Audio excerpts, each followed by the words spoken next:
Yeah, I'm a street celebrity, you know, and I'm enjoying it. But I just got so much stuff going on, man.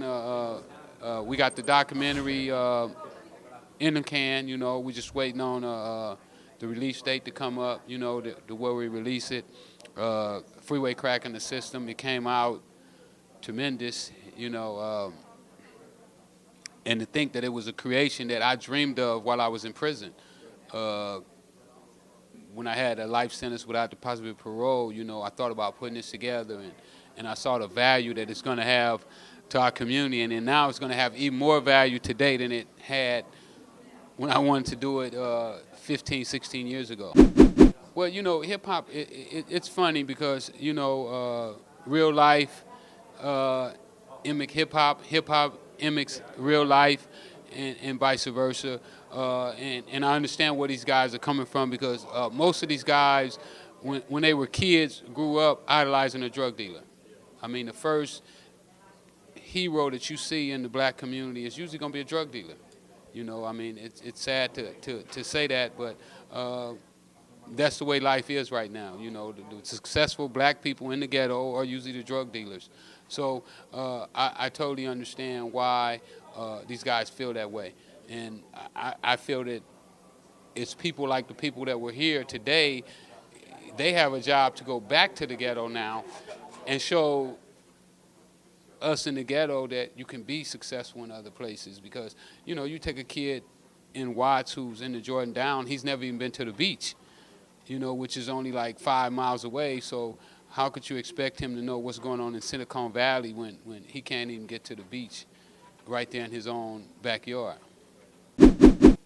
Absolutely. My past life was devastating in many ways to the black community. I mean, people who got strung out, young black men still in prison right now today. You know, when I first went to jail, they were giving guys 20 and 30 years like it was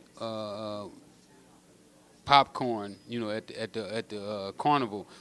So I know how devastating it was for everybody. You know, for myself to wind up doing 20 years, almost did a life sentence. My kids grew up without me.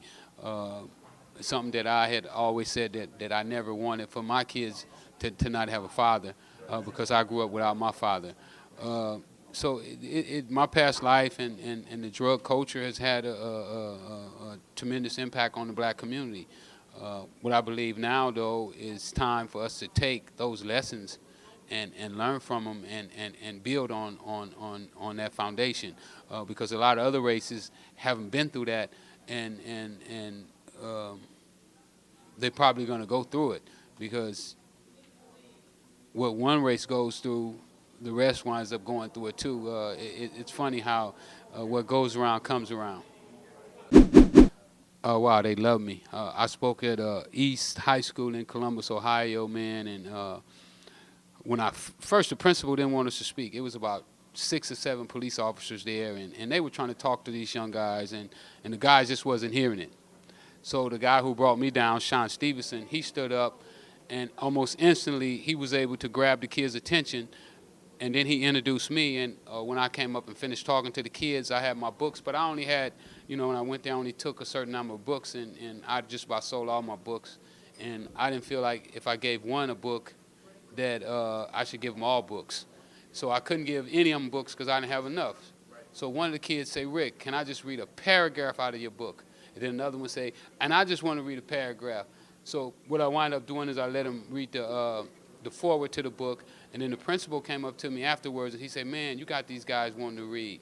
So that's the way I'm being received.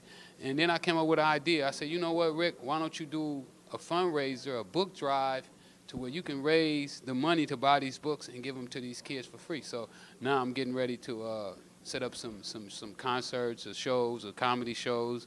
I'm going to be reaching out to my friends and asking them to come in and help me raise money so that I can give the kids a book that they want to read.